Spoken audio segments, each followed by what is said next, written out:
Yeah, Mr. Caleb, I come here for worship you Lord. Ndaco dufise mwami twoguha cohwana n'ibyo dukorera mwami. Uri umwami utangaje, uri umwami uhebuje, shigwa hejuru, ntaco dufise twoguha mwami, kuko ibyo ukora birenze ubwenge bwacu. Uri umwami mwiza, uraherutse, ntaco dufise twoguha, gihwanye n'ivyo udukorera mwami. Ibyo ukora birahebuje, ukorera ubwoko bwawe birenze ubwenge bw'abantu, birenze nuko uyitekereza.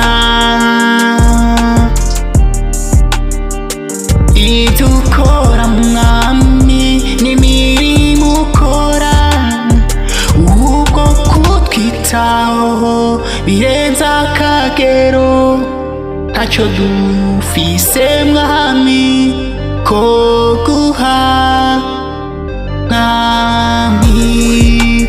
Urahebuje Yesu mu nganji zose, uri umwami mwiza, urahebuje mwami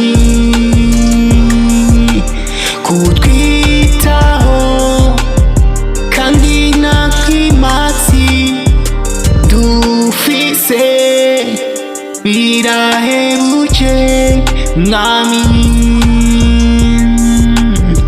Ubasha kugaburira inyoni n'ibiremwa byose, nta bwenge bifise byo gushaka byose mwami, ukabibeshaho birenze ubwenge bwacu.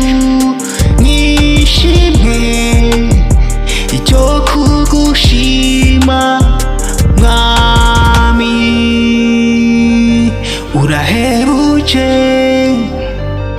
mwami, urahebuje mwami, urahebuje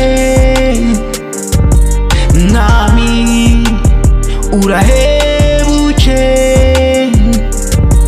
mwami, urahebuje